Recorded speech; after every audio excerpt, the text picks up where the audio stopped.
Vítejte u dalšího, již avizovaného tutoriálu, ve kterém se budeme dívat, jak používat ShapeKeys u již vymodelované postavy. Takže, pokud máme již nějakou takto vymodelovanou postavu, vidíte, že tady na té postavě mám ještě collision, který vypnu, který nebudeme zcela potřebovat. Ovšem, něco, co nebudu plně vypínat, ale jenom snížím, je tedy určité okýnko, se kterým již můžete být seznámení, který se jmenuje Multi-Resolution. Tento Multi-Resolution nám povoluje zobrazovat na našem limitovaném modelu, který vypadá takto v základní geometrii, můžeme zobrazovat více komplexnější tvary, které vypadají takto. Jak vidíte, tak když skulptujeme, můžeme přidávat určité tvary, detaily, vrásky a tak dále, které potom můžou pomáhat realismu naší postavy. Ovšem jsou přidány přes tento multi-res modifikátor přímo na to, aby jsme právě v práci se ShapeKeys mohli jednoduše vypnout a musíme dávat pozor, aby jsme vypli jak level viewport a taky i sculpt. Sculpt tady bude důležitý, protože sculptování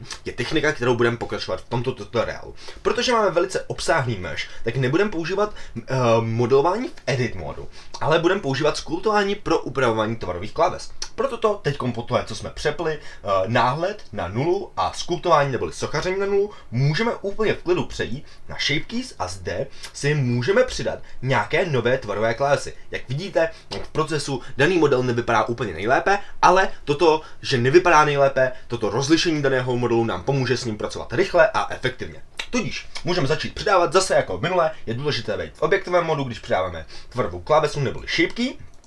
Na to, aby jsme ji přidali, musíme zmáčknout plus, zase potřebujeme minimálně bázi a až potom k tomu potřebujeme klíč 1 a případně klíč 2. Dáme si klíč 1 a klíč 2, klíč 3, aby jsme měli pár emocí s touto postavou. A teďko, když budeme chtít v podstatě sochařit neboli skulptovat jak na ShapeKey jako takový a ovlivňovat ShapeKey, tak musíme přijít do sculptingu a nebo minimálně musíme přepnout do sculpt modu. Jo? A teď je ještě jedna věc důležitá. Když teď se budete snažit sochařit na váš daný model, ať už perkem nebo myší, tak když se o to budete pokoušet, tak vidíte, že nic se neděje teď. Snažím se za to chytat, nic se neděje. Důvod, proč se nic neděje, je, protože musíte klíč, na kterým chcete aktivně sochařit, mít jak nakliklý, tak nastavený na hodnotě 1. Jinak nic neuvidíte. Tudíž ještě jednou zdůrazňuji, klíč na hodnotě 1. Teďkon, jakmile jste přepli svůj klíč, na kterém chcete pracovat na hodnotu 1, můžete oficiálně začít pracovat. Pokud máte perko, nezapomeňte zapnout tady jemnost doteku, nahoře, to samé platí u každého štětce zvlášť.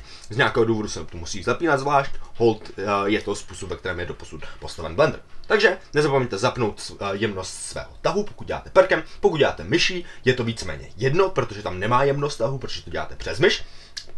Takže teďkon budete potřebovat udělat to, že si chytnete dané části obličeje, ke kterým chcete manipulovat. Například chci manipulovat s očima, chci, aby se mi snížily oči, přimhouřila oči daná postava, například teďkon cítí nějakou takovouhle emoci, případně můžeme udělat, jakým způsobem si poupravuje zbytek obličeje, jestli si ji snižují, zvyšují tváře, jakou emoci má. Můžeme například udělat něco velice skleslého jako tohle, nebo něco standardního jako tohle. A potom, co to máme, tak si můžeme vyzkoušet, jakým způsobem vypadá daná deformace. Tím, že právě odzkoušíme, jak vypadá přechod z nuly na jedničku u dané tvarové klávesy. Vidíte, že tímto způsobem můžeme vytvořit nějakou takovouhle expresi, potom můžeme pokračovat s dalšími emocemi, zase musíme přepnout na jedničku, důležité si pamatovat, a potom můžeme úplně v klidu například udělat nějaký efekt. Pokud chcete asymetrický efekt, nezapomeňte tady vypnout X, Y, Z, pokud je již máte zapnuté pro symetrii u dané postavy, a můžeme například udělat něco charakteristického jako zvednutí obočí.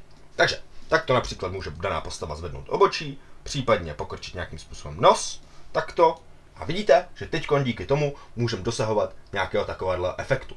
Nemusí vypadat optimálně zprvu. Určitě není špatný nápad dolazovat dané efekty, když něco postrádají. Například, když se takto smršťuje oko kolem toho, ovšem záleží, jakým způsobem máte vytvořené oko a tak dále. A jak vidíte, tak tímto způsobem můžeme vyjádřit nějakou emoci, i když často někdy hrubě, ale vyjádříme ji. Nicméně, pokud se takto učinili a již máte nějaké emoce, tak se můžeme zkusit zanimovat zase ty emoce.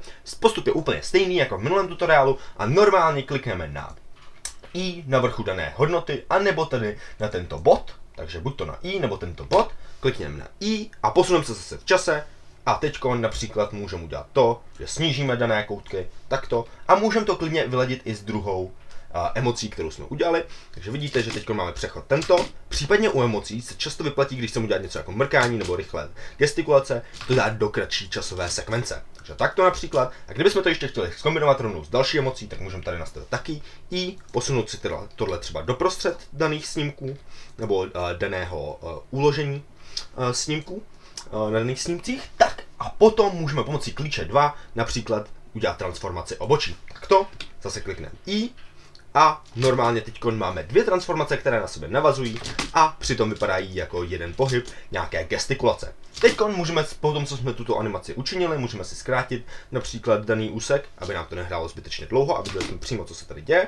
A potom, co jsme tohle udělali, můžeme si zkusit zapnout tady ten level viewport. Z toho důvodu, že by nám to mohlo pomoct v podstatě poznat, jakým způsobem bude vypadat ta konečná animace. Jo? Je možné, že podobně jako mě se vám to bude sekat. Proto doporučuji si to dát třeba na 1, na 2 nebo na 3, pokud to váš počítač zvládá. Takže takto.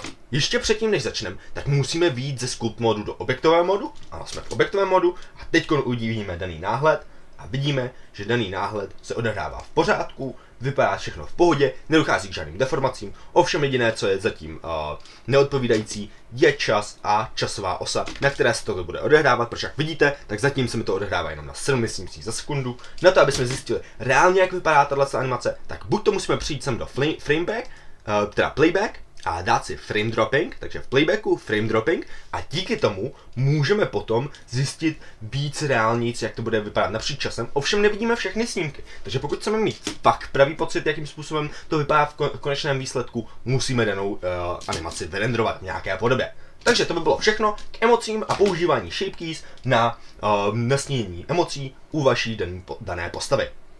To bylo vše, určitě si užijte tuto techniku a mějte se hezky a budu se těšit na příště.